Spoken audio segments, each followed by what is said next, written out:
ਅੱਲਾ ਨੇ ਹਜ਼ਰਤ ਆਦਮ ਅਲੈਹਿਸਲਾਮ ਤੇ ਹਜ਼ਰਤ ਅੱਵਾ ਨੂੰ ਦੁਨੀਆ ਅੰਦਰ ਭੇਜਿਆ ਅਤੇ ਉਹਨਾਂ ਤੋਂ ਔਲਾਦ ਪੈਦਾ ਹੋਈ। ਫਿਰ ਇਸ ਤੋਂ ਬਾਅਦ ਉਹਨਾਂ ਦੀ ਔਲਾਦ ਪੈਦਾ ਹੋਈ।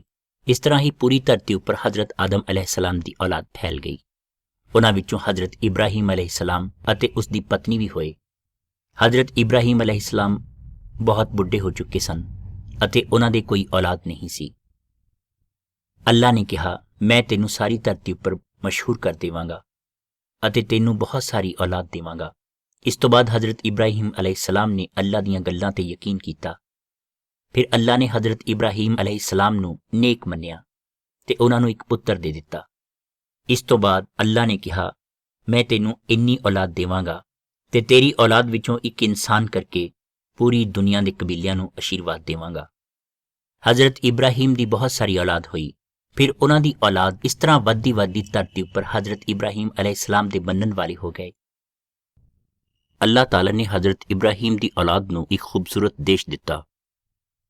ਫਿਰ ਹਜ਼ਰਤ ਇਬਰਾਹੀਮ ਦੀ ਔਲਾਦ ਵਿੱਚੋਂ ਅੱਲਾਹ ਤਾਲਾ ਨੇ ਕਈ ਬਾਦਸ਼ਾਹ ਅਤੇ ਕਈ ਸ਼ਾਸਕ ਪੈਦਾ ਕੀਤੇ, ਜਿਨ੍ਹਾਂ ਵਿੱਚੋਂ ਇੱਕ ਬਾਦਸ਼ਾਹ ਦਾ ਨਾਂ ਹਜ਼ਰਤ ਦਾਊਦ ਸੀ। ਦਾਊਦ ਹਜ਼ਰਤ ਇਬਰਾਹੀਮ ਦੀ ਔਲਾਦ ਉੱਪਰ ਬਾਦਸ਼ਾਹ ਬਣਿਆ ਅਤੇ ਇਸ ਤੋਂ ਕੁਝ ਸਮਾਂ ਬਾਅਦ ਹਜ਼ਰਤ ਦਾਊਦ ਨੂੰ ਇੱਕ ਪੈਗੰਬਰ ਮਿਲਿਆ, ਜਿਸ ਨੂੰ ਅੱਲਾ ਨੇ ਕਿਹਾ ਸੀ ਕਿ ਦਾਊਦ ਨੂੰ ਜਾ ਕੇ ਕਹਿ ਕਿ ਤੂੰ ਇੱਕ ਭੇਡਾਂ ਚਰਾਉਣ ਵਾਲਾ ਛੋਟਾ ਲੜਕਾ ਸੀ, ਪਰ ਮੈਂ ਤੈਨੂੰ ਬਾਦਸ਼ਾਹ ਬਣਾਇਆ ਅਤੇ ਇਹ ਵੀ ਕਿਹਾ ਕਿ ਹੁਣ ਮੈਂ ਤੇਰੀ ਔਲਾਦ ਵਿੱਚੋਂ ਅੱਗੇ ਬਾਦਸ਼ਾਹ ਬਣਾਵਾਂਗਾ।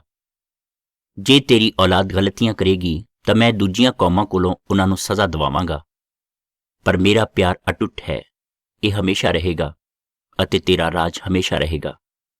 ਇਸ ਤੋਂ ਬਾਅਦ ਦਾਊਦ ਨੇ ਅੱਲਾ ਦੀ ਤਾਰੀਫ ਕੀਤੀ, ਅੱਲਾ ਦੀ ਪ੍ਰਸ਼ੰਸਾ ਕੀਤੀ ਅਤੇ ਕਿਹਾ, ਹੇ ਅੱਲਾ, ਤੂੰ ਸੱਚਾ ਹੈ ਤੇ ਤੇਰੇ ਸ਼ਬਦ ਸੱਚੇ ਹਨ।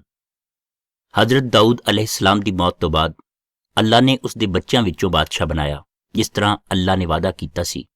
ਅਤੇ ਉਸੇ ਸਮੇਂ ਦੌਰਾਨ ਇੱਕ ਈਸਾਈਆ ਨਾਮ ਦੇ ਨਬੀ ਵੀ ਆਏ। ਈਸਾਈਆ ਨਬੀ ਨੇ ਉਹਨਾਂ ਲੋਕਾਂ ਅੱਗੇ ਅੱਲਾ ਦਾ ਸੁਨੇਹਾ ਪੇਸ਼ ਕੀਤਾ ਅਤੇ ਕਿਹਾ ਕਿ ਹਜ਼ਰਤ ਇਬਰਾਹੀਮ ਦੀ ਔਲਾਦ ਵਿੱਚੋਂ ਜੋ ਅੱਲਾ ਦਾ ਸੇਵਕ ਆਵੇਗਾ, ਉਹ ਬਹੁਤ ਸਾਰੇ ਲੋਕਾਂ ਨੂੰ ਉਹਨਾਂ ਦੇ ਗੁਨਾਹਾਂ ਦੀ ਸਜ਼ਾ ਤੋਂ ਛੁਟਕਾਰਾ ਦੇਵੇਗਾ। ਉਹ ਆਪਣੀ ਜ਼ਿੰਦਗੀ ਨੂੰ ਇਸ ਤਰ੍ਹਾਂ ਬਸਰ ਕਰੇਗਾ ਜਿਵੇਂ ਇੱਕ ਲੇਲੇ ਨੂੰ ਕੁਰਬਾਨੀ ਲਈ ਲੈ ਕੇ ਜਾਇਆ ਜਾ ਰਿਹਾ ਹੋਵੇ ਅਤੇ ਉਹ ਲੇਲਾ ਇਸ ਤਰ੍ਹਾਂ ਲੈ ਜਾਇਆ ਜਾ ਰਿਹਾ ਹੋਵੇ ਜਿੱਦਾਂ ਕਿ ਉਸਨੂੰ ਬਾਲ ਕੱਟਣ ਲਈ ਲੈ ਕੇ ਜਾਇਆ ਜਾ ਰਿਹਾ ਹੈ ਅਤੇ ਉਹ ਮੂੰਹੋਂ ਕੁਝ ਵੀ ਨਹੀਂ ਬੋਲਦਾ। ਇਸ ਤਰ੍ਹਾਂ ਉਹ ਅੱਲਾ ਦਾ ਸੇਵਕ, ਉਹ ਅੱਲਾ ਦਾ ਬੰਦਾ ਕਈ ਲੋਕਾਂ ਦੇ ਗੁਨਾਹਾਂ ਨੂੰ ਆਪਣੇ ਨਾਲ ਲੈ ਜਾਵੇਗਾ ਅਤੇ ਕਈ ਲੋਕਾਂ ਨੂੰ ਗੁਨਾਹਾਂ ਦੀ ਸਜ਼ਾ ਤੋਂ ਛੁਟਕਾਰਾ ਦੇਵੇਗਾ। ਇਸ ਤੋਂ ਬਾਅਦ ਉੱਥੇ ਹੋਰ ਬਾਦਸ਼ਾਹ ਹੋਏ, ਪਰ ਉਹ ਬਾਦਸ਼ਾਹ ਬੁਰੇ ਕੰਮਾਂ ਵਿੱਚ ਫਸ ਗਏ ਅਤੇ ਅੱਲਾ ਤੋਂ ਨਹੀਂ ਡਰਦੇ ਸਨ ਅਤੇ ਉੱਥੇ ਦੇ ਲੋਕ, ਉਹਨਾਂ ਨੂੰ ਮੰਨਣ ਵਾਲੇ ਲੋਕ ਵੀ ਹਰ ਵੇਲੇ ਗੁਨਾਹ ਕਰਦੇ ਸਨ। ਅੱਲਾ ਨੂੰ ਮੰਨਣ ਵਾਲੇ ਮੁਲਕਾਂ ਵਿੱਚੋਂ ਇੱਕ ਵਾਰ ਇੱਕ ਮੁਲਕ ਦੇ ਬਾਦਸ਼ਾਹ ਨੇ ਅੱਲਾ ਨੂੰ ਮੰਨਣ ਵਾਲੇ ਉੱਪਰ ਆਪਣੀ ਸੈਨਾ ਲੈ ਕੇ ਹਮਲਾ ਕੀਤਾ। ਉੱਥੇ ਦੇ ਲੋਕਾਂ ਦਾ ਸਾਰਾ ਸਾਮਾਨ, ਸਾਰਾ ਖਜ਼ਾਨਾ ਲੁੱਟ ਲਿਆ ਅਤੇ ਉੱਥੇ ਦੇ ਕੁਝ ਲੋਕਾਂ ਨੂੰ ਕੈਦੀ ਬਣਾ ਕੇ ਆਪਣੇ ਨਾਲ ਲੈ ਗਿਆ। ਉਹਨਾਂ ਲੋਕਾਂ ਵਿੱਚੋਂ ਇੱਕ ਆਦਮੀ ਸੀ ਜਿਸ ਦਾ ਨਾਂ ਦਾਨੀਅਲ ਸੀ। ਆਪਣੇ ਮੁਲਕ ਲੈ ਕੇ ਜਾਣ ਤੋਂ ਬਾਅਦ ਦਾਨੀਅਲ ਨੇ ਇੱਕ ਸੁਪਨਾ ਵੇਖਿਆ ਕਿ ਅੱਲਾ ਦਾ ਤਖਤ ਲੱਗਿਆ ਹੋਇਆ ਹੈ।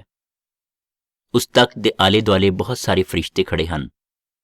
ਇਸ ਤੋਂ ਬਾਅਦ ਹਜ਼ਰਤ ਆਦਮ ਦੀ ਔਲਾਦ ਵਰਗਾ ਇੱਕ ਇਨਸਾਨ ਅਸਮਾਨ ਵਿੱਚੋਂ ਬੱਦਲਾਂ ਉੱਤੇ ਸਵਾਰ ਆ ਰਿਹਾ ਸੀ।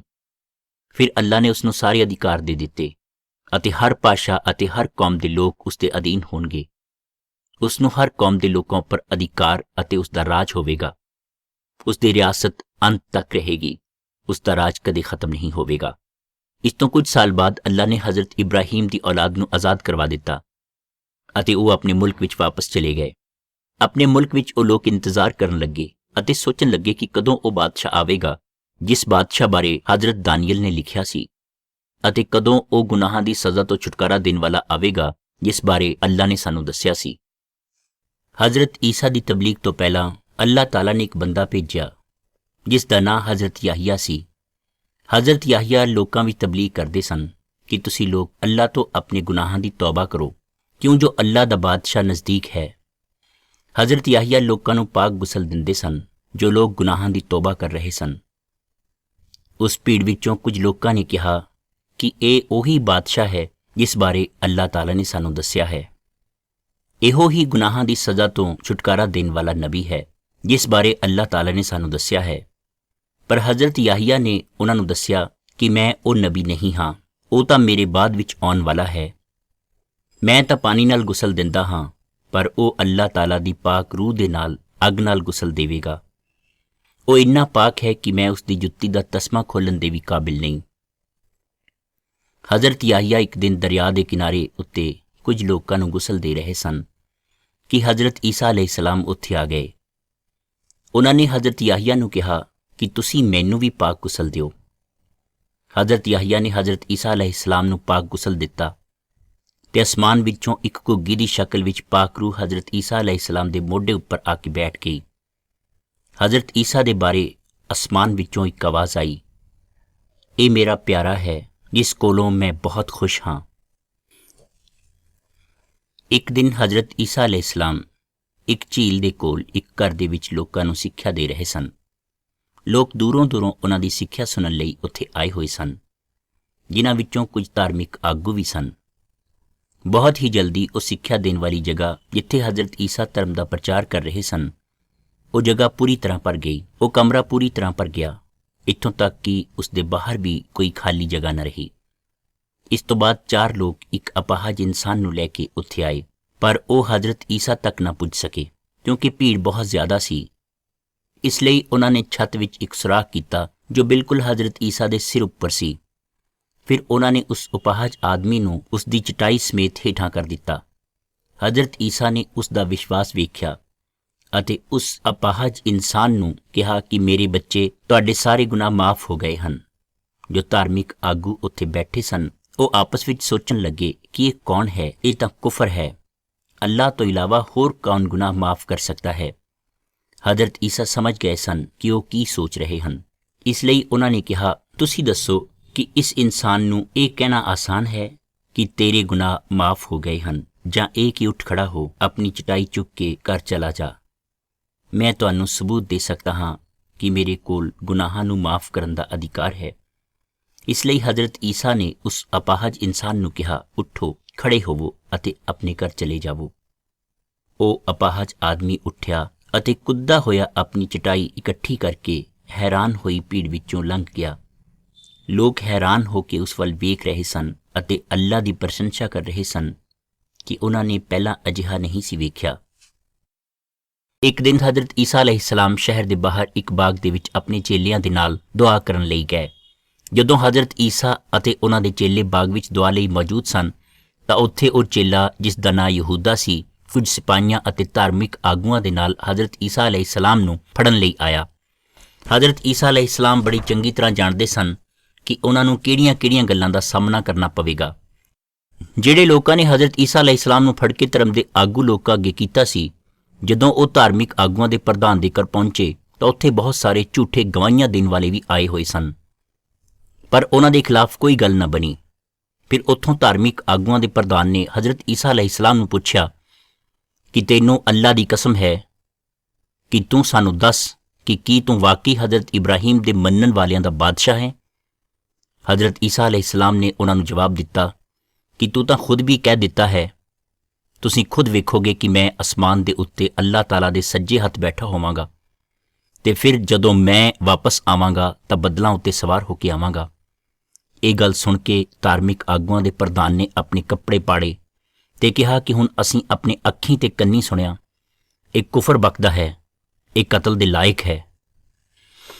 ਸਵੇਰੇ ਹੁੰਦਿਆਂ ਹੀ ਧਰਮ ਦੇ ਆਗੂ ਲੋਕ ਇਹ ਸੋਚਣ ਲੱਗੇ ਕਿ ਅਸੀਂ ਕਿੰਜ ਹਜ਼ਰਤ ਈਸਾ ਨੂੰ ਕਤਲ ਕਰ ਸਕਦੇ ਹਾਂ। ਧਾਰਮਿਕ ਆਗੂਆਂ ਤੇ ਕੌਮ ਦੇ ਬਜ਼ੁਰਗਾਂ ਨੇ ਹਜ਼ਰਤ ਈਸਾ ਅਲੈਹਿਸਲਾਮ ਨੂੰ ਕਚਹਿਰੀ ਦੇ ਹਾਕਮ ਅੱਗੇ ਪੇਸ਼ ਕਰ ਦਿੱਤਾ। ਕੌਮ ਦੇ ਬਜ਼ੁਰਗ ਤੇ ਧਾਰਮਿਕ ਆਗੂ ਤਰ੍ਹਾਂ-ਤਰ੍ਹਾਂ ਦੇ ਇਲਜ਼ਾਮ ਹਜ਼ਰਤ ਈਸਾ ਅਲੈਹਿਸਲਾਮ ਉੱਤੇ ਲਗਾਉਣ ਲੱਗ ਪਏ ਸਨ। ਕਚਹਿਰੀ ਦਾ ਹਾਕਮ ਪਰੇਸ਼ਾਨ ਹੋ ਗਿਆ। ਉਹ ਆਪਣੇ ਮਹਿਲ ਵਿੱਚੋਂ ਕਿਸੇ ਹੋਰ ਜਗ੍ਹਾ ਤੇ ਗਏ ਤੇ ਉਸ ਜਗ੍ਹਾ ਤੇ ਹਜ਼ਰਤ ਈਸਾ ਅਲੈਹਿਸਲਾਮ ਨੂੰ ਤਲਬ ਕੀਤਾ ਅਤੇ ਉਹਨਾਂ ਨੂੰ ਪੁੱਛਿਆ ਕਿ ਕੀ ਤੁਸੀਂ ਬਾਦਸ਼ਾਹ ਹੋ? ਹਜ਼ਰਤ ਈਸਾ ਅਲੈਹਿਸਲਾਮ ਨੇ ਉਸ ਨੂੰ ਜਵਾਬ ਦਿੱਤਾ, ਮੇਰੀ ਬਾਦਸ਼ਾਹਤ ਜ਼ਮੀਨੀ ਨਹੀਂ ਹੈ। ਅਗਰ ਜ਼ਮੀਨੀ ਹੁੰਦੀ ਤਾਂ ਮੇਰੇ ਖਾਦਮ ਜ਼ਮੀਨ ਦੇ ਲੋਕਾਂ ਨਾਲ ਜੰਗ ਕਰਦੇ। ਹਾਕਮ ਨੇ ਉਹਨਾਂ ਲੋਕਾਂ ਨੂੰ ਕਿਹਾ ਕਿ ਮੈਂ ਇਸ ਵਿੱਚ ਕੋਈ ਕਸੂਰ ਨਹੀਂ ਵੇਖਦਾ ਹਾਂ, ਮੈਂ ਵੇਖਦਾ ਹਾਂ ਕਿ ਇਹ ਬੇਗੁਨਾਹ ਹੈ। ਪਰ ਉਹਨਾਂ ਲੋਕਾਂ ਨੇ ਬਹੁਤ ਸ਼ੋਰ ਮਚਾ ਕੇ ਕਿਹਾ ਕਿ ਨਹੀਂ, ਇਸ ਨੂੰ ਕਤਲ ਕੀਤਾ ਜਾਵੇ, ਇਸ ਦੇ ਕਤਲ ਦੀ ਜ਼ਿੰਮੇਵਾਰੀ ਸਾਡੀ ਅਤੇ ਸਾਡੀ ਔਲਾਦ ਉੱਤੇ ਹੈ। ਫਿਰ ਹਾਕਮ ਨੇ ਹਜ਼ਰਤ ਈਸਾ ਅਲੈਹਿਸਲਾਮ ਨੂੰ ਕੋੜੇ ਲਗਵਾਏ ਤੇ ਉਹਨਾਂ ਦੇ ਹਵਾਲੇ ਕਰ ਦਿੱਤਾ, ਇਸ ਲਈ ਕਿ ਉਹ ਹਜ਼ਰਤ ਈਸਾ ਨੂੰ ਕਤਲ ਕਰ ਦੇਣ। ਜਿਸ ਵੇਲੇ ਕਚਹਿਰੀ ਦਾ ਹਾਕਮ ਹਜ਼ਰਤ ਈਸਾ ਅਲੈਹਿਸਲਾਮ ਨੂੰ ਸਜ਼ਾ ਦੇਣ ਲਈ ਰਜ਼ਾਮੰਦ ਹੋ ਗਿਆ ਤੇ ਧਾਰਮਿਕ ਆਗੂਆਂ ਨੇ ਹਜ਼ਰਤ ਈਸਾ ਅਲੈਹਿਸਲਾਮ ਲਈ ਇੱਕ ਸਲੀਬ ਬਣਵਾ ਕੇ ਉਸ ਨੂੰ ਚੁਕਾਇਆ ਤੇ ਉੱਥੋਂ ਚੱਲਦੇ ਹੋਏ ਉਸ ਪਹਾੜ ਤੇ ਪਹੁੰਚੇ ਜਿਸ ਦਾ ਨਾਂ ਖੋਪੜੀ ਸੀ, ਅਤੇ ਨਾਲ 2 ਡਾਕੂਆਂ ਨੂੰ ਵੀ ਉਸ ਜਗ੍ਹਾ ਤੇ ਲੈ ਗਏ। ਜਦੋਂ ਹਜ਼ਰਤ ਈਸਾ ਅਲੈਹਿਸਲਾਮ ਨੂੰ ਉਸ ਲੱਕੜੀ ਦੀ ਸਲੀਬ ਤੇ ਲਟਾ ਕੇ ਉਹਨਾਂ ਦੇ ਹੱਥਾਂ ਅਤੇ ਪੈਰਾਂ ਵਿੱਚ ਕਿੱਲ ਠੋਕੇ ਗਏ ਤਾਂ ਨਾਲ ਹੋਰ 2 ਡਾਕੂ ਵੀ ਹੱਥਾਂ ਅਤੇ ਪੈਰਾਂ ਦੇ ਵਿੱਚ ਕਿੱਲ ਠੋਕ ਕੇ ਲਟਕਾ ਦਿੱਤੇ ਗਏ। ਉਸ ਵੇਲੇ ਧਾਰਮਿਕ ਆਗੂਆਂ ਤੇ ਲੋਕਾਂ ਨੇ ਹਜ਼ਰਤ ਈਸਾ ਅਲੈਹਿਸਲਾਮ ਨੂੰ ਕਿਹਾ ਕਿ ਅਗਰ ਤੂੰ ਇਬਰਾਹੀਮ ਦੀ ਔਲਾਦ ਦੇ ਵਿੱਚੋਂ ਹੈ ਤਾਂ ਉਹਨਾਂ ਦਾ ਬਾਦਸ਼ਾਹ ਹੈ ਤੇ ਆਪਣੇ ਆਪ ਨੂੰ ਇਸ ਲੱਕੜੀ ਦੀ ਸਲੀਬ ਤੋਂ ਉੱਤੋਂ ਉਤਾਰ ਲੈ। ਉਹ ਲੋਕ ਹਜ਼ਰਤ ਈਸਾ ਅਲੈਹਿਸਲਾਮ ਨੂੰ ਮਜ਼ਾਕ ਤੇ ਠੱਠਾ ਵੀ ਕਰਦੇ ਰਹੇ। ਉਹਨਾਂ ਡਾਕੂਆਂ ਵਿੱਚੋਂ ਇੱਕ ਡਾਕੂ ਨੇ ਵੀ ਹਜ਼ਰਤ ਈਸਾ ਅਲੈਹਿਸਲਾਮ ਨੂੰ ਕਿਹਾ ਕਿ ਅਗਰ ਤੂੰ ਛੁਟਕਾਰਾ ਦੇਣ ਵਾਲਾ ਹੈ ਤਾਂ ਆਪਣੇ ਆਪ ਨੂੰ ਵੀ ਬਚਾ ਤੇ ਸਾਨੂੰ ਵੀ ਬਚਾ। ਪਰ ਦੂਜੇ ਡਾਕੂ ਨੇ ਉਸ ਨੂੰ ਝਿੜਕ ਕੇ ਕਿਹਾ ਕਿ ਅਸੀਂ ਦੋਵੇਂ ਤਾਂ ਗੁਨਾਹਗਾਰ ਹਾਂ, ਪਰ ਇਹਨਾਂ ਨੇ ਤਾਂ ਕੋਈ ਗੁਨਾਹ ਵੀ ਨਹੀਂ ਕੀਤਾ ਹੋਇਆ, ਇਹ ਫੇਰ ਵੀ ਸਾਡੇ ਨਾਲ ਲਟਕਦੇ ਹੋਏ ਹਨ। ਉਸ ਡਾਕੂ ਨੇ ਹਜ਼ਰਤ ਈਸਾ ਅਲੈਹਿਸਲਾਮ ਨੂੰ ਕਿਹਾ ਕਿ ਜਦੋਂ ਤੁਸੀਂ ਆਪਣੀ ਬਾਦਸ਼ਾਹੀ ਵਿੱਚ ਜਾਵੋਗੇ ਉੱਥੇ ਮੈਨੂੰ ਵੀ ਯਾਦ ਕਰਨਾ। ਹਜ਼ਰਤ ਈਸਾ ਅਲੈਹਿਸਲਾਮ ਨੇ ਉਸ ਡਾਕੂ ਨੂੰ ਜਵਾਬ ਦਿੱਤਾ ਕਿ ਤੂੰ ਅੱਜ ਹੀ ਮੇਰੇ ਨਾਲ ਜੰਨਤ ਦੇ ਵਿੱਚ ਹੋਵੇਂਗਾ। ਉੱਥੇ 3 ਘੰਟੇ ਲਈ ਬਹੁਤ ਜ਼ਿਆਦਾ ਹਨੇਰਾ ਹੋ ਗਿਆ ਤੇ ਜਦੋਂ ਹਨੇਰਾ ਖਤਮ ਹੋ ਗਿਆ, ਇੱਕ ਸਿਪਾਹੀ ਨੇ ਆ ਕੇ ਹਜ਼ਰਤ ਈਸਾ ਅਲੈਹਿਸਲਾਮ ਦੀ ਪਸਲੀ ਦੇ ਵਿੱਚ ਨੇਜ਼ਾ ਮਾਰਿਆ, ਇਹ ਵੇਖਣ ਲਈ ਕਿ ਇਹ ਵਾਕਈ ਮਰ ਚੁੱਕਾ ਹੈ। ਫਿਰ ਕੌਮ ਦੇ ਵਿੱਚੋਂ ਇੱਕ ਨੇਕ ਬਜ਼ੁਰਗ ਆਇਆ ਤੇ ਉਹਨੇ ਕਚਹਿਰੀ ਦੇ ਹਾਕਮ ਕੋਲੋਂ ਹਜ਼ਰਤ ਈਸਾ ਅਲੈਹਿਸਲਾਮ ਦੀ ਲਾਸ਼ ਮੰਗੀ। ਹਾਕਮ ਨੇ ਉਹਨਾਂ ਨੂੰ ਲਾਸ਼ ਦੇ ਦਿੱਤੀ। ਉਹਨਾਂ ਨੇ ਲਾਸ਼ ਨੂੰ ਕੁਝ ਖੁਸ਼ਬੂ ਲਗਾ ਕੇ ਸਫੈਦ ਚਾਦਰ ਦੇ ਵਿੱਚ ਲਪੇਟ ਕੇ ਇੱਕ ਮਕਬਰੇ ਦੇ ਵਿੱਚ ਰੱਖ ਦਿੱਤਾ ਤੇ ਉਸ ਦੇ ਦਰਵਾਜ਼ੇ ਦੇ ਬਾਹਰ ਇੱਕ ਬਹੁਤ ਵੱਡਾ ਪੱਥਰ ਰੱਖ ਦਿੱਤਾ। ਹਜ਼ਰਤ ਈਸਾ ਅਲੈਹਿਸਲਾਮ ਦੇ ਮਰ ਜਾਣ ਤੋਂ 3 ਦਿਨ ਬਾਅਦ ਕੁਝ ਔਰਤਾਂ ਉਹਨਾਂ ਦੇ ਮਕਬਰੇ ਤੇ ਗਈਆਂ। ਉਹਨਾਂ ਨੇ ਜਦੋਂ ਜਾ ਕੇ ਵੇਖਿਆ ਤਾਂ ਮਕਬਰੇ ਦੇ ਦਰਵਾਜ਼ੇ ਤੋਂ ਪੱਥਰ ਹਟਿਆ ਹੋਇਆ ਸੀ। ਉਹ ਬਹੁਤ ਜ਼ਿਆਦਾ ਪਰੇਸ਼ਾਨ ਹੋਈਆਂ। ਜਦੋਂ ਝੁੱਕ ਕੇ ਵੇਖਿਆ ਤਾਂ ਲਾਸ਼ ਵੀ ਨਹੀਂ ਸੀ। ਫਰਿਸ਼ਤੇ ਉਹਨਾਂ ਕੋਲ ਆਏ ਤੇ ਉਹਨਾਂ ਪੁੱਛਿਆ ਕਿ ਤੁਸੀਂ ਜ਼ਿੰਦਾ ਨੂੰ ਕਬਰਸਤਾਨ ਵਿੱਚ ਲੱਭ ਰਹੀਆਂ ਹੋ, ਜ਼ਿੰਦਾ ਨੂੰ ਮੁਰਦਿਆਂ ਵਿੱਚ ਕਿਉਂ ਲੱਭ ਰਹੀਆਂ ਹੋ? ਇਹ ਸੁਣ ਕੇ ਉਹ ਔਰਤਾਂ ਹਜ਼ਰਤ ਈਸਾ ਦੇ ਚੇਲਿਆਂ ਕੋਲ ਦੌੜਦੀਆਂ ਹੋਈਆਂ ਗਈਆਂ। ਜਦੋਂ ਉਹਨਾਂ ਨੂੰ ਦੱਸਿਆ ਤਾਂ ਉਹ ਸਾਰੇ ਬਹੁਤ ਜ਼ਿਆਦਾ ਹੈਰਾਨ ਹੋਏ। ਹਜ਼ਰਤ ਈਸਾ ਅਲੈਹਿਸਲਾਮ ਫਿਰ ਆਪਣੇ ਚੇਲਿਆਂ ਨੂੰ ਜਿਹੜੇ ਬੰਦ ਕਮਰੇ ਵਿੱਚ ਸਨ ਉਹਨਾਂ ਨੂੰ ਮਿਲੇ ਤੇ ਚੇਲੇ ਡਰ ਗਏ ਤੇ ਹੈਰਾਨ ਹੋ ਗਏ। ਉਹਨਾਂ ਸੋਚਿਆ ਕਿ ਸ਼ਾਇਦ ਇਹ ਹਜ਼ਰਤ ਈਸਾ ਦੀ ਰੂਹ ਆ ਗਈ ਹੈ, ਪਰ ਹਜ਼ਰਤ ਈਸਾ ਅਲੈਹਿਸਲਾਮ ਨੇ ਉਹਨਾਂ ਨੂੰ ਕਿਹਾ ਕਿ ਡਰੋ ਨਹੀਂ, ਮੈਂ ਖੁਦ ਹਾਂ।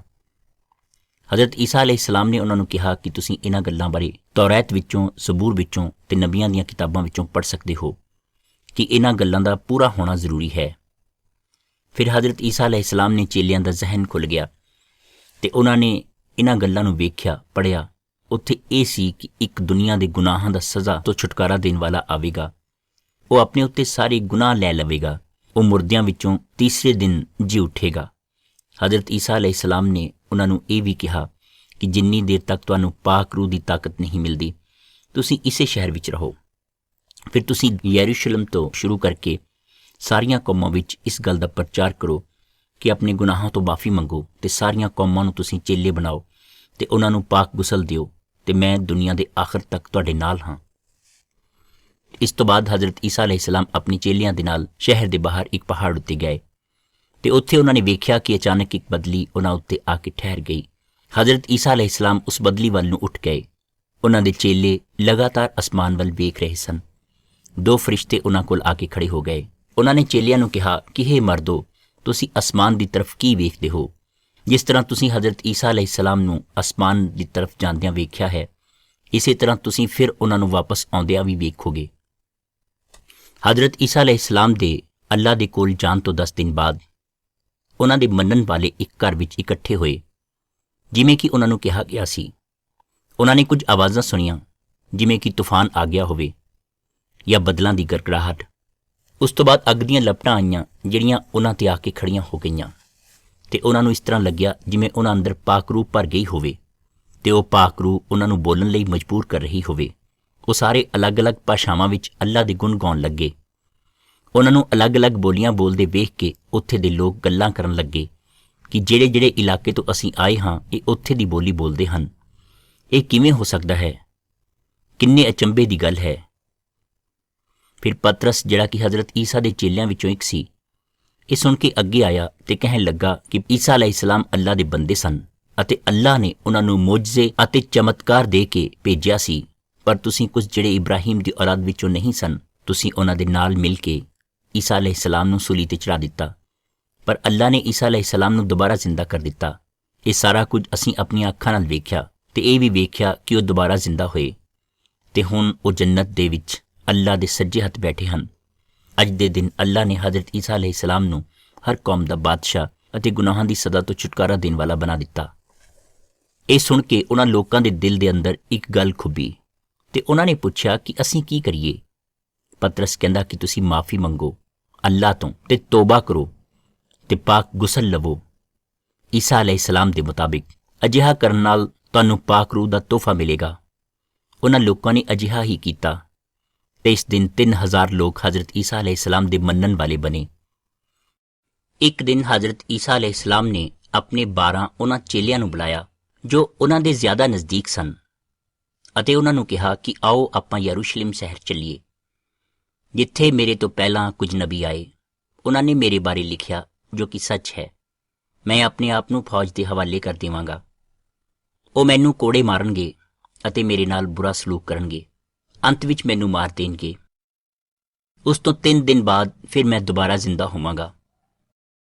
ਇਹ ਗੱਲ ਹਜ਼ਰਤ ਈਸਾ ਦੇ ਚੇਲਿਆਂ ਨੂੰ ਸਮਝ ਨਾ ਆਈ। ਹਜ਼ਰਤ ਈਸਾ ਆਪਣੇ ਚੇਲਿਆਂ ਨਾਲ ਯਰੂਸ਼ਲਮ ਜਾ ਰਹੇ ਸਨ। ਜਦੋਂ ਹਜ਼ਰਤ ਈਸਾ ਜਾ ਰਹੇ ਸਨ ਤਾਂ ਰਸਤੇ ਵਿੱਚ ਇੱਕ ਕਿਨਾਰੇ ਤੇ ਇੱਕ ਅੰਨਾ ਭਿਖਾਰੀ ਬੈਠਾ ਸੀ। ਉਸਨੇ ਜਦੋਂ ਭੀੜ ਦੇ ਤੁਰਨ ਦੀ ਆਵਾਜ਼ ਸੁਣੀ ਤਾਂ ਪੁੱਛਿਆ ਕਿ ਕੌਣ। ਭੀੜ ਵਿੱਚੋਂ ਕਿਸੇ ਨੇ ਕਿਹਾ ਕਿ ਹਜ਼ਰਤ ਈਸਾ ਜਾ ਰਹੇ ਹਨ। ਉਸ ਅੰਨੇ ਭਿਖਾਰੀ ਨੇ ਉੱਚੀ ਉੱਚੀ ਚਿল্ਲਾਉਣਾ ਸ਼ੁਰੂ ਕਰ ਦਿੱਤਾ ਕਿ ਹੇ ਈਸਾ, ਹੇ ਦਾਊਦ ਦੀ ਔਲਾਦ, ਮੇਰੇ ਉੱਪਰ ਰਹਿਮ ਖਾਓ। ਜਦੋਂ ਲੋਕਾਂ ਨੇ ਉਸ ਅੰਨੇ ਭਿਖਾਰੀ ਨੂੰ ਚੁੱਪ ਕਰਾਉਣ ਦੀ ਕੋਸ਼ਿਸ਼ ਕੀਤੀ ਤਾਂ ਉਹ ਹੋਰ ਉੱਚੀ ਉੱਚੀ ਚਿল্ਲਾਉਣ ਲੱਗ ਪਿਆ, ਹੇ ਈਸਾ, ਹੇ ਦਾਊਦ ਦੀ ਔਲਾਦ, ਮੇਰੇ ਉੱਪਰ ਰਹਿਮ ਕਰੋ। ਤਾਂ ਹਜ਼ਰਤ ਈਸਾ ਅਲੈਹਿਸਲਾਮ ਨੇ ਉਸ ਦੀ ਆਵਾਜ਼ ਸੁਣੀ ਤੇ ਭੀੜ ਵਿੱਚੋਂ ਕੁਝ ਬੰਦਿਆਂ ਨੂੰ ਕਿਹਾ ਕਿ ਇਸ ਆਦਮੀ ਨੂੰ ਮੇਰੇ ਕੋਲ ਲੈ ਆਓ। ਜਦੋਂ ਉਸ ਅੰਨੇ ਭਿਖਾਰੀ ਨੂੰ ਹਜ਼ਰਤ ਈਸਾ ਕੋਲ ਲਿਆਂਦਾ ਗਿਆ ਤਾਂ ਹਜ਼ਰਤ ਈਸਾ ਨੇ ਅੰਨੇ ਭਿਖਾਰੀ ਨੂੰ ਪੁੱਛਿਆ ਕਿ ਤੁਸੀਂ ਕੀ ਚਾਹੁੰਦੇ ਹੋ।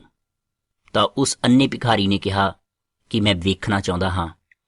ਹਜ਼ਰਤ ਈਸਾ ਨੇ ਕਿਹਾ ਕਿ ਤੁਹਾਡਾ ਯਕੀਨ ਹੀ ਤੁਹਾਡੀ ਮਦਦ ਕਰੇਗਾ।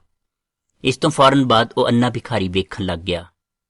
ਉਸਨੇ ਅੱਲਾ ਦੀ ਪ੍ਰਸ਼ੰਸਾ ਕੀਤੀ ਅਤੇ ਭੀੜ ਵਿੱਚ ਵੀ ਜੋ ਲੋਕ ਸਨ ਉਹਨਾਂ ਨੇ ਵੀ ਅੱਲਾ ਦੀ ਪ੍ਰਸ਼ੰਸਾ ਕੀਤੀ ਤੇ ਅੱਲਾ ਦਾ ਸ਼ੁਕਰ ਅਦਾ ਕੀਤਾ। ਇੱਕ ਦਿਨ ਹਜ਼ਰਤ ਈਸਾ ਅਲੈਹਿਸਲਾਮ ਨੇ ਆਪਣੇ ਚੇਲਿਆਂ ਦੇ ਨਾਲ ਈਦ ਦਾ ਤਿਉਹਾਰ ਮਨਾਇਆ। ਇਹ ਈਦ ਕੀ ਚੀਜ਼ ਹੈ?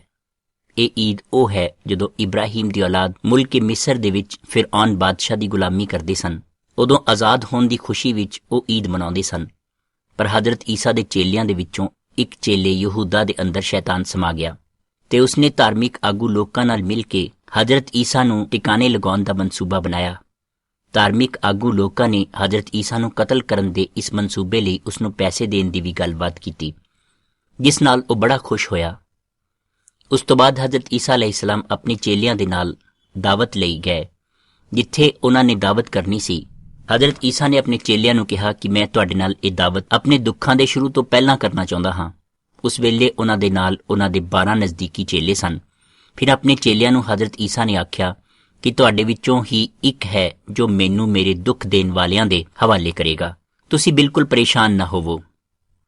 ਮੈਂ ਇਹ ਤੁਹਾਨੂੰ ਸਮੇਂ ਰਹਿੰਦਿਆਂ ਦੱਸ ਰਿਹਾ ਹਾਂ ਕਿ ਤੁਸੀਂ ਘਬਰਾ ਨਾ ਜਾਓ ਅਤੇ ਫਿਰ ਜਦੋਂ ਮੈਂ ਵਾਪਸ ਆਵਾਂ ਤੇ ਤੁਸੀਂ ਮੈਨੂੰ ਪਹਿਚਾਨ ਲਵੋ। ਫਿਰ ਹਜ਼ਰਤ ਈਸਾ ਅਲੈਹਿਸਲਾਮ ਨੇ ਇੱਕ ਰੋਟੀ ਲਈ ਤੇ ਅੱਲਾਹ ਤਾਲਾ ਦਾ ਸ਼ੁਕਰ ਅਦਾ ਕੀਤਾ। ਰੋਟੀ ਦੇ ਟੁਕੜੇ ਕਰਕੇ ਆਪਣੇ ਚੇਲਿਆਂ ਨੂੰ ਦਿੱਤੀ ਅਤੇ ਕਿਹਾ ਕਿ ਇਹ ਮੇਰੇ ਬਦਨ ਦਾ ਪ੍ਰਤੀਕ ਹੈ ਜਿਹੜਾ ਤੁਹਾਡੇ ਲਈ ਤੋੜਿਆ ਜਾਵੇਗਾ। ਫਿਰ ਹਜ਼ਰਤ ਈਸਾ ਨੇ ਇੱਕ ਗਲਾਸ ਲਿਆ ਜਿਸ ਵਿੱਚ ਫਲ ਦਾ ਰਸ ਸੀ। ਉਸਨੇ ਆਪਣੇ ਚੇਲਿਆਂ ਨੂੰ ਦੇ ਕੇ ਕਿਹਾ ਕਿ ਇਹ ਮੇਰੇ ਖੂਨ ਦਾ ਪ੍ਰਤੀਕ ਹੈ ਜਿਸ ਵਿੱਚ ਅੱਲਾਹ ਤਾਲਾ ਦਾ ਨਵਾਂ ਵਾਅਦਾ ਗੁਨਾਹ ਦੀ ਮਾਫੀ ਲਈ ਹੈ। ਮੈਨੂੰ ਯਾਦ ਰੱਖਣ ਲਈ ਹਮੇਸ਼ਾ ਇਸੇ ਤਰ੍ਹਾਂ ਕਰਦੇ ਰਹਿਣਾ। ਉਸ ਦੇ ਬਾਅਦ ਹਜ਼ਰਤ ਈਸਾ ਅਲੈਹਿਸਲਾਮ ਸ਼ਹਿਰ ਦੇ ਬਾਹਰ ਇੱਕ ਬਾਗ ਦੇ ਵਿੱਚ ਆਪਣੇ ਚੇਲਿਆਂ ਦੇ ਨਾਲ ਦੁਆ ਕਰਨ ਲਈ ਗਏ। ਜਦੋਂ ਹਜ਼ਰਤ ਈਸਾ ਅਤੇ ਉਹਨਾਂ ਦੇ ਚੇਲੇ ਬਾਗ ਵਿੱਚ ਦੁਆ ਲਈ ਮੌਜੂਦ ਸਨ ਤਾਂ ਉੱਥੇ ਉਹ ਚੇਲਾ ਜਿਸ ਦਾ ਨਾਂ ਯਹੂਦਾ ਸੀ ਕੁਝ ਸਿਪਾਹੀਆਂ ਅਤੇ ਧਾਰਮਿਕ ਆਗੂਆਂ ਦੇ ਨਾਲ ਹਜ਼ਰਤ ਈਸਾ ਅਲੈਹਿਸਲਾਮ ਨੂੰ ਫੜਨ ਲਈ ਆਇਆ। ਉਹਨਾਂ ਦੇ ਹੱਥਾਂ ਵਿੱਚ ਮਸ਼ਾਲਾਂ ਤੇ ਤਲਵਾਰਾਂ ਵੀ ਫੜੀਆਂ ਹੋਈਆਂ ਸਨ। ਹਜ਼ਰਤ ਈਸਾ ਅਲੈਹਿਸਲਾਮ ਬੜੀ ਚੰਗੀ ਤਰ੍ਹਾਂ ਜਾਣਦੇ ਸਨ ਕਿ ਉਹਨਾਂ ਨੂੰ ਕਿਹੜੀਆਂ-ਕਿਹੜੀਆਂ ਗੱਲਾਂ ਦਾ ਸਾਹਮਣਾ ਕਰਨਾ ਪਵੇਗਾ। ਹਜ਼ਰਤ ਈਸਾ ਅਲੈਹਿਸਲਾਮ ਨੇ ਬਾਹਰ ਆ ਕੇ ਉਹਨਾਂ ਨੂੰ ਪੁੱਛਿਆ ਕਿ ਤੁਸੀਂ ਕਿਸ ਨੂੰ ਲੱਭ ਰਹੇ ਹੋ? ਤਾਂ ਉਹਨਾਂ ਨੇ ਕਿਹਾ ਕਿ ਅਸੀਂ ਹਜ਼ਰਤ ਈਸਾ ਨੂੰ ਲੱਭ ਰਹੇ ਹਾਂ। ਹਜ਼ਰਤ ਈਸਾ ਅਲੈਹਿਸਲਾਮ ਨੇ ਕਿਹਾ ਕਿ ਉਹ ਮੈਂ ਹਾਂ। ਤਾਂ ਉਹ ਸਾਰੇ ਇੱਕਦਮ ਡਿੱਗ ਪਏ। ਜਦੋਂ ਉਹ ਦੁਬਾਰਾ ਉੱਠੇ ਤਾਂ ਉਹਨਾਂ ਕਿਹਾ ਕਿ ਅਸੀਂ ਤੁਹਾਨੂੰ ਫੜਨਾ ਚਾਹੁੰਦੇ ਹਾਂ। ਤਾਂ ਹਜ਼ਰਤ ਈਸਾ ਨੇ ਕਿਹਾ ਕਿ ਤੁਸੀਂ ਮੈਨੂੰ ਫੜ ਲਓ, ਪਰ ਤੁਸੀਂ ਮੇਰੇ ਚੇਲਿਆਂ ਨੂੰ ਛੱਡ ਦਿਓ। ਹਜ਼ਰਤ ਈਸਾ ਅਲੈਹਿਸਲਾਮ ਨੂੰ ਫੜਨ ਲਈ ਲੋਕ ਆਏ ਤਾਂ ਉਹਨਾਂ ਦਾ ਇੱਕ ਚੇਲਾ ਸੀ ਪਤਰਸ। ਉਸਨੇ ਆਪਣੀ ਤਲਵਾਰ ਕੱਢੀ ਤੇ ਇੱਕ ਨੌਕਰ ਉੱਤੇ ਚਲਾ ਦਿੱਤੀ ਤੇ ਉਸਦਾ ਕੰਨ ਕੱਟ ਦਿੱਤਾ। ਤਾਂ ਹਜ਼ਰਤ ਈਸਾ ਅਲੈਹਿਸਲਾਮ ਨੇ ਕਿਹਾ ਕਿ ਆਪਣੀ ਤਲਵਾਰ ਥੱਲੇ ਕਰ, ਜੇ ਮੈਨੂੰ ਮਦਦ ਦੀ ਲੋੜ ਹੁੰਦੀ ਤਾਂ ਮੈਂ ਆਪਣੇ ਅੱਲਾ ਨੂੰ ਕਹਿ ਕੇ ਕਈ ਫਰਿਸ਼ਤੇ ਬੁਲਾ ਲੈਂਦਾ, ਪਰ ਨਬੀਆਂ ਦੀਆਂ ਭਵਿੱਖਬਾਣੀਆਂ ਕਿਵੇਂ ਪੂਰੀਆਂ ਹੁੰਦੀਆਂ। ਫਿਰ ਹਜ਼ਰਤ ਈਸਾ ਨੇ ਨੌਕਰ ਦੇ ਕੰਨ ਤੇ ਹੱਥ ਰੱਖ ਕੇ ਉਸ ਨੂੰ ਠੀਕ ਕਰ ਦਿੱਤਾ। ਜਿਹੜੇ ਲੋਕਾਂ ਨੇ ਹਜ਼ਰਤ ਈਸਾ ਅਲੈਹਿਸਲਾਮ ਨੂੰ ਫੜ ਕੇ ਧਰਮ ਦੇ ਆਗੂ ਲੋਕਾਂ ਅੱਗੇ ਕੀਤਾ ਸੀ, ਜਦੋਂ ਉਹ ਧਾਰਮਿਕ ਆਗੂਆਂ ਦੇ ਪ੍ਰਧਾਨ ਦੇ ਘਰ ਪਹੁੰਚੇ ਤਾਂ ਉੱਥੇ ਬਹੁਤ ਸਾਰੇ ਝੂਠੇ ਗਵਾਹੀਆਂ ਦੇਣ ਵਾਲੇ ਵੀ ਆਏ ਹੋਏ ਸਨ, ਪਰ ਉਹਨਾਂ ਦੇ ਖਿਲਾਫ ਕੋਈ ਗੱਲ ਨਾ ਬਣੀ। ਫਿਰ ਉੱਥੋਂ ਧਾਰਮਿਕ ਆਗੂਆਂ ਦੇ ਪ੍ਰਧਾਨ ਨੇ ਹਜ਼ਰਤ ਈਸਾ ਅਲੈਹਿਸਲਾਮ ਨੂੰ ਪੁੱਛਿਆ ਕਿ ਤੈਨੂੰ ਅੱਲਾ ਦੀ ਕਸਮ ਹੈ ਕਿ ਤੂੰ ਸਾਨੂੰ ਦੱਸ ਕਿ ਕੀ ਤੂੰ ਵਾਕਈ ਹਜ਼ਰਤ ਇਬਰਾਹੀਮ ਦੇ ਮੰਨਣ ਵਾਲਿਆਂ ਦਾ ਬਾਦਸ਼ਾਹ ਹੈ। ਹਜ਼ਰਤ ਈਸਾ ਅਲੈਹਿਸਲਾਮ ਨੇ ਉਹਨਾਂ ਨੂੰ ਜਵਾਬ ਦਿੱਤਾ ਕਿ ਤੂੰ ਤਾਂ ਖੁਦ ਵੀ ਕਹਿ ਦਿੱਤਾ ਹੈ, ਤੁਸੀਂ ਖੁਦ ਵੇਖੋਗੇ ਕਿ ਮੈਂ ਅਸਮਾਨ ਦੇ ਉੱਤੇ ਅੱਲਾਹ ਤਾਲਾ ਦੇ ਸੱਜੇ ਹੱਥ ਬੈਠਾ ਹੋਵਾਂਗਾ ਤੇ ਫਿਰ ਜਦੋਂ ਮੈਂ ਵਾਪਸ ਆਵਾਂਗਾ ਤਾਂ ਬੱਦਲਾਂ ਉੱਤੇ ਸਵਾਰ ਹੋ ਕੇ ਆਵਾਂਗਾ। ਇਹ ਗੱਲ ਸੁਣ ਕੇ ਧਾਰਮਿਕ ਆਗੂਆਂ ਦੇ ਪ੍ਰਧਾਨ ਨੇ ਆਪਣੇ ਕੱਪੜੇ ਪਾੜੇ ਤੇ ਕਿਹਾ ਕਿ ਹੁਣ ਅਸੀਂ ਆਪਣੇ ਅੱਖੀਂ ਤੇ ਕੰਨੀ ਸੁਣਿਆ, ਇਹ ਕੁਫਰ ਬਕਦਾ ਹੈ, ਇਹ ਕਤਲ ਦੇ ਲਾਇਕ ਹੈ। ਸਵੇਰੇ ਹੁੰਦਿਆਂ ਹੀ ਧਰਮ ਦੇ ਆਗੂ ਲੋਕ ਇਹ ਸੋਚਣ ਲੱਗੇ ਕਿ ਅਸੀਂ ਕਿੰਜ ਹਜ਼ਰਤ ਈਸਾ ਨੂੰ ਕਤਲ ਕਰ ਸਕਦੇ ਹਾਂ। ਧਾਰਮਿਕ ਆਗੂਆਂ ਤੇ ਕੌਮ ਦੇ ਬਜ਼ੁਰਗਾਂ ਨੇ ਹਜ਼ਰਤ ਈਸਾ ਅਲੈਹਿਸਲਾਮ ਨੂੰ ਕਚਹਿਰੀ ਦੇ ਹਾਕਮ ਅੱਗੇ ਪੇਸ਼ ਕਰ ਦਿੱਤਾ। ਕੌਮ ਦੇ ਬਜ਼ੁਰਗ ਤੇ ਧਾਰਮਿਕ ਆਗੂ ਤਰ੍ਹਾਂ ਤਰ੍ਹਾਂ ਦੇ ਇਲਜ਼ਾਮ ਹਜ਼ਰਤ ਈਸਾ ਅਲੈਹਿਸਲਾਮ ਉੱਤੇ ਲਗਾਉਣ ਲੱਗ ਪਏ ਸਨ। ਕਚਹਿਰੀ ਦੇ ਹਾਕਮ ਨੇ ਉਹਨਾਂ ਨੂੰ ਫਿਰ ਪੁੱਛਿਆ ਕਿ ਇਹ ਲੋਕ ਤੁਹਾਡੇ ਉੱਪਰ ਤਰ੍ਹਾਂ ਤਰ੍ਹਾਂ ਦੇ ਇਲਜ਼ਾਮ ਲਗਾਉਂਦੇ ਹਨ, ਕੀ ਤੁਹਾਡੇ ਕੋਲ ਕੋਈ ਜਵਾਬ ਨਹੀਂ ਹੈ? ਤਾਂ ਹਜ਼ਰਤ ਈਸਾ ਅਲੈਹਿਸਲਾਮ ਖਾਮੋਸ਼ ਰਹੇ। ਕਚਹਿਰੀ ਦਾ ਹਾਕਮ ਪਰੇਸ਼ਾਨ ਹੋ ਗਿਆ। ਉਹ ਆਪਣੇ ਮਹਿਲ ਵਿੱਚੋਂ ਕਿਸੇ ਹੋਰ ਜਗ੍ਹਾ ਤੇ ਗਏ ਤੇ ਉਸ ਜਗ੍ਹਾ ਤੇ ਹਜ਼ਰਤ ਈਸਾ ਅਲੈਹਿਸਲਾਮ ਨੂੰ ਤਲਬ ਕੀਤਾ ਅਤੇ ਉਹਨਾਂ ਨੂੰ ਪੁੱਛਿਆ ਕਿ ਕੀ ਤੁਸੀਂ ਬਾਦਸ਼ਾਹ ਹੋ? ਇਸ ਗੱਲ ਦੇ ਜਵਾਬ ਵਿੱਚ ਹਜ਼ਰਤ ਈਸਾ ਨੇ ਹਾਕਮ ਨੂੰ ਪੁੱਛਿਆ ਕਿ ਕੀ ਇਹ ਗੱਲ ਤੁਸੀਂ ਆਪਣੇ ਕੋਲੋਂ ਕਹਿੰਦੇ ਹੋ ਜਾਂ ਇਹਨਾਂ ਲੋਕਾਂ ਕੋਲੋਂ ਸੁਣ ਕੇ ਕਹਿ ਰਹੇ ਹੋ? ਹਾਕਮ ਨੇ ਸੁਣ ਕੇ ਹਜ਼ਰਤ ਈਸਾ ਨੂੰ ਕਿਹਾ ਕਿ ਮੈਂ ਹਜ਼ਰਤ ਇਬਰਾਹੀਮ ਦੀ ਔਲਾਦ ਵਿੱਚੋਂ ਨਹੀਂ ਹਾਂ, ਇਸ ਲਈ ਕੌਮ ਦੇ ਬਜ਼ੁਰਗਾਂ ਅਤੇ ਧਾਰਮਿਕ ਆਗੂਆਂ ਨੇ ਤੁਹਾਨੂੰ ਮੇਰੇ ਅੱਗੇ ਪੇਸ਼ ਕੀਤਾ ਹੈ। ਹਜ਼ਰਤ ਈਸਾ ਅਲੈਹਿਸਲਾਮ ਨੇ ਉਸ ਨੂੰ ਜਵਾਬ ਦਿੱਤਾ, ਮੇਰੀ ਬਾਦਸ਼ਾਹਤ ਜ਼ਮੀਨੀ ਨਹੀਂ ਹੈ, ਅਗਰ ਜ਼ਮੀਨੀ ਹੁੰਦੀ ਤਾਂ ਮੇਰੇ ਖਾਦਮ ਜ਼ਮੀਨ ਦੇ ਲੋਕਾਂ ਨਾਲ ਜੰਗ ਕਰਦੇ। ਹਾਕਮ ਨੇ ਉਹਨਾਂ ਲੋਕਾਂ ਨੂੰ ਕਿਹਾ ਕਿ ਮੈਂ ਇਸ ਵਿੱਚ ਕੋਈ ਕਸੂਰ ਨਹੀਂ ਵੇਖਦਾ ਹਾਂ, ਮੈਂ ਵੇਖਦਾ ਹਾਂ ਕਿ ਇਹ ਬੇਗੁਨਾਹ ਹੈ।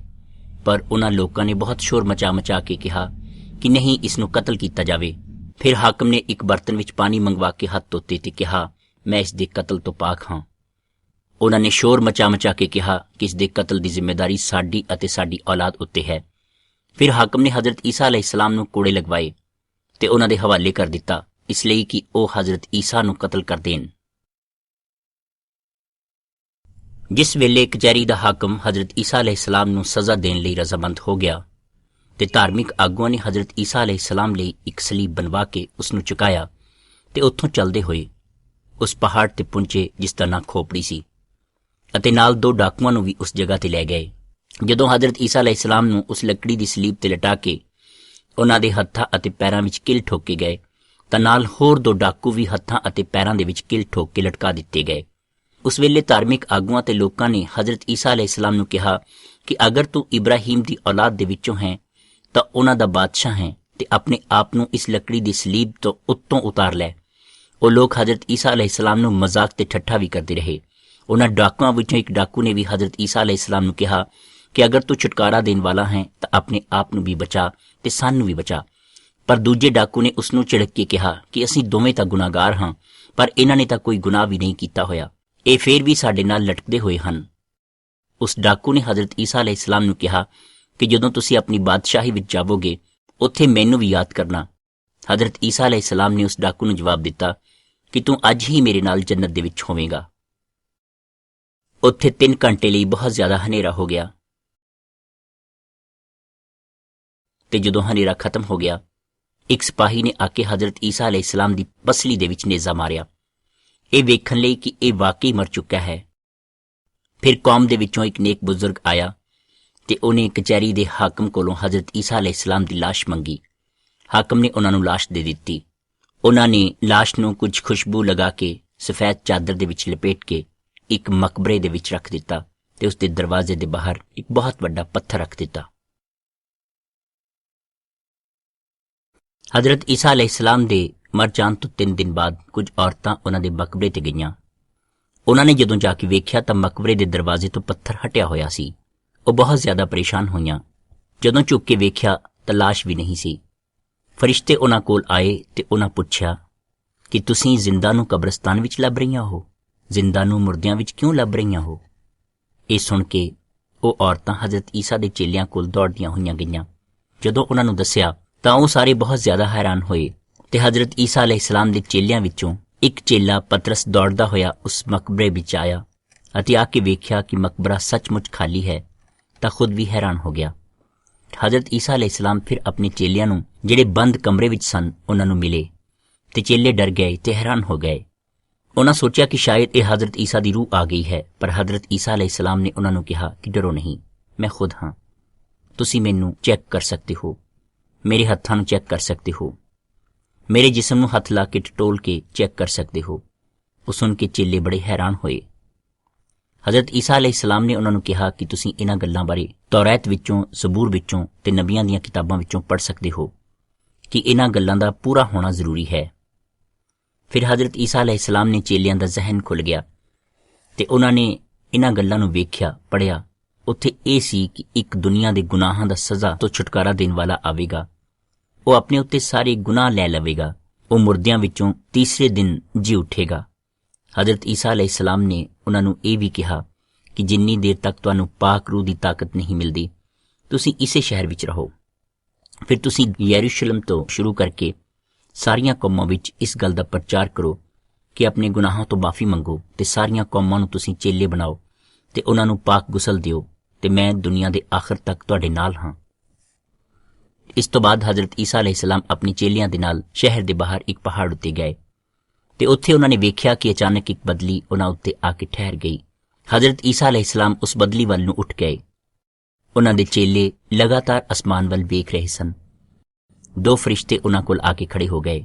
ਉਹਨਾਂ ਨੇ ਚੇਲਿਆਂ ਨੂੰ ਕਿਹਾ ਕਿ ਹੇ ਮਰਦੋ, ਤੁਸੀਂ ਅਸਮਾਨ ਦੀ ਤਰਫ ਕੀ ਵੇਖਦੇ ਹੋ?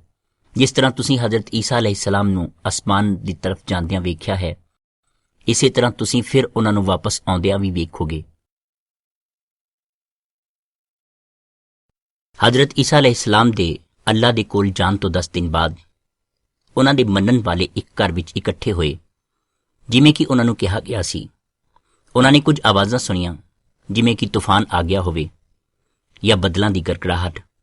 ਉਸ ਤੋਂ ਬਾਅਦ ਅੱਗ ਦੀਆਂ ਲਪਟਾਂ ਆਈਆਂ ਜਿਹੜੀਆਂ ਉਹਨਾਂ ਤੇ ਆ ਕੇ ਖੜੀਆਂ ਹੋ ਗਈਆਂ ਤੇ ਉਹਨਾਂ ਨੂੰ ਇਸ ਤਰ੍ਹਾਂ ਲੱਗਿਆ ਜਿਵੇਂ ਉਹਨਾਂ ਅੰਦਰ ਪਾਕ ਰੂਹ ਭਰ ਗਈ ਹੋਵੇ ਤੇ ਉਹ ਪਾਕ ਰੂਹ ਉਹਨਾਂ ਨੂੰ ਬੋਲਣ ਲਈ ਮਜਬੂਰ ਕਰ ਰਹੀ ਹੋਵੇ।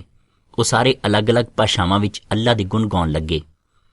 ਉਹਨਾਂ ਨੂੰ ਅਲੱਗ-ਅਲੱਗ ਬੋਲੀਆਂ ਬੋਲਦੇ ਵੇਖ ਕੇ ਉੱਥੇ ਦੇ ਲੋਕ ਗੱਲਾਂ ਕਰਨ ਲੱਗੇ ਕਿ ਜਿਹੜੇ ਇਲਾਕੇ ਤੋਂ ਅਸੀਂ ਆਏ ਹਾਂ ਇਹ ਉੱਥੇ ਦੀ ਬੋਲੀ ਬੋਲਦੇ ਹਨ। ਇਹ ਕਿਵੇਂ ਹੋ ਸਕਦਾ ਹੈ? ਕਿੰਨੇ ਅਚੰਭੇ ਦੀ ਗੱਲ ਹੈ। ਕੁਝ ਮਜ਼ਾਕ ਉਡਾਉਣ ਲੱਗ ਪਏ ਤੇ ਕਹਿਣ ਲੱਗੇ ਕਿ ਇਹ ਤਾਂ ਬੋਲ ਰਹੇ ਹਨ ਕਿਉਂਕਿ ਇਹਨਾਂ ਨੇ ਸ਼ਰਾਬ ਪੀਤੀ ਹੋਈ ਹੈ। ਫਿਰ ਪਤਰਸ, ਜਿਹੜਾ ਕਿ ਹਜ਼ਰਤ ਈਸਾ ਦੇ ਚੇਲਿਆਂ ਵਿੱਚੋਂ ਇੱਕ ਸੀ, ਇਹ ਸੁਣ ਕੇ ਅੱਗੇ ਆਇਆ ਤੇ ਕਹਿਣ ਲੱਗਾ ਕਿ ਇਹਨਾਂ ਨੇ ਸ਼ਰਾਬ ਨਹੀਂ ਪੀਤੀ ਹੋਈ ਕਿਉਂਕਿ ਹਾਲੇ ਸਿਰਫ ਸਵੇਰ ਦੇ 9 ਵਜੇ ਹਨ, ਪਰ ਇਹ ਉਹੀ ਕਰ ਰਹੇ ਹਨ ਜਿਸ ਦਾ ਇਹਨਾਂ ਨੂੰ ਵਾਅਦਾ ਕੀਤਾ ਗਿਆ ਸੀ। ਇਸ ਤੋਂ ਬਾਅਦ ਪਤਰਸ ਨੇ ਉਹਨਾਂ ਨੂੰ ਕਿਹਾ ਕਿ ਈਸਾ ਅਲੈਹਿਸਸਲਾਮ ਅੱਲਾ ਦੇ ਬੰਦੇ ਸਨ ਅਤੇ ਅੱਲਾ ਨੇ ਉਹਨਾਂ ਨੂੰ ਮੁਜਜ਼ੇ ਅਤੇ ਚਮਤਕਾਰ ਦੇ ਕੇ ਭੇਜਿਆ ਸੀ, ਪਰ ਤੁਸੀਂ ਕੁਝ ਜਿਹੜੇ ਇਬਰਾਹੀਮ ਦੀ ਔਲਾਦ ਵਿੱਚੋਂ ਨਹੀਂ ਸਨ, ਤੁਸੀਂ ਉਹਨਾਂ ਦੇ ਨਾਲ ਮਿਲ ਕੇ ਈਸਾ ਅਲੈਹਿਸਸਲਾਮ ਨੂੰ ਸੂਲੀ ਤੇ ਚੜ੍ਹਾ ਦਿੱਤਾ, ਪਰ ਅੱਲਾ ਨੇ ਈਸਾ ਅਲੈਹਿਸਸਲਾਮ ਨੂੰ ਦੁਬਾਰਾ ਜ਼ਿੰਦਾ ਕਰ ਦਿੱਤਾ। ਇਹ ਸਾਰਾ ਕੁਝ ਅਸੀਂ ਆਪਣੀਆਂ ਅੱਖਾਂ ਨਾਲ ਵੇਖਿਆ ਤੇ ਇਹ ਵੀ ਵੇਖਿਆ ਕਿ ਉਹ ਦੁਬਾਰਾ ਜ਼ਿੰਦਾ ਹੋਏ ਤੇ ਹੁਣ ਉਹ ਜੰਨਤ ਦੇ ਵਿੱਚ ਅੱਲਾ ਦੇ ਸੱਜੇ ਹੱਥ ਬੈਠੇ ਹਨ। ਅੱਜ ਦੇ ਦਿਨ ਅੱਲਾ ਨੇ ਹਜ਼ਰਤ ਈਸਾ ਅਲੈਹਿਸਸਲਾਮ ਨੂੰ ਹਰ ਕੌਮ ਦਾ ਬਾਦਸ਼ਾਹ ਅਤੇ ਗੁਨਾਹਾਂ ਦੀ ਸਜ਼ਾ ਤੋਂ ਛੁਟਕਾਰਾ ਦੇਣ ਵਾਲਾ ਬਣਾ ਦਿੱਤਾ। ਇਹ ਸੁਣ ਕੇ ਉਹਨਾਂ ਲੋਕਾਂ ਦੇ ਦਿਲ ਦੇ ਅੰਦਰ ਇੱਕ ਗੱਲ ਖੁੱਭੀ ਤੇ ਉਹਨਾਂ ਨੇ ਪੁੱਛਿਆ ਕਿ ਅਸੀਂ ਕੀ ਕਰੀਏ? ਪਤਰਸ ਕਹਿੰਦਾ ਕਿ ਤੁਸੀਂ ਮਾਫੀ ਮੰਗੋ ਅੱਲਾ ਤੋਂ ਤੇ ਤੋਬਾ ਕਰੋ ਤੇ ਪਾਕ ਗੁਸਲ ਲਵੋ ਈਸਾ ਅਲੈਹਿਸਸਲਾਮ ਦੇ ਮੁਤਾਬਿਕ। ਅਜਿਹਾ ਕਰਨ ਨਾਲ ਤੁਹਾਨੂੰ ਪਾਕ ਰੂਹ ਦਾ ਤੋਹਫਾ ਮਿਲੇਗਾ। ਉਹਨਾਂ ਲੋਕਾਂ ਨੇ ਅਜਿਹਾ ਹੀ ਕੀਤਾ ਤੇ ਇਸ ਦਿਨ 3000 ਲੋਕ ਹਜ਼ਰਤ ਈਸਾ ਅਲੈਹਿਸਸਲਾਮ ਦੇ ਮੰਨਣ ਵਾਲੇ ਬਣੇ। ਇਸ ਤਰ੍ਹਾਂ ਉਹ ਇਕੱਠੇ ਹੋਣ ਲੱਗੇ ਤੇ ਉਹਨਾਂ ਨੇ ਹਜ਼ਰਤ ਈਸਾ ਅਲੈਹਿਸਸਲਾਮ ਦੀ ਯਾਦਗਾਰ ਦੇ ਵਿੱਚ ਇਕੱਠੇ ਖਾਣਾ ਖਾਧਾ। ਉਹ ਹਜ਼ਰਤ ਈਸਾ ਦੀਆਂ ਸਿੱਖਿਆਵਾਂ ਨੂੰ ਸੁਣਨ ਲੱਗੇ ਤੇ ਉਹਨਾਂ ਦਾ ਯਕੀਨ ਹੋਰ ਵੀ ਪੱਕਾ ਹੋ ਗਿਆ।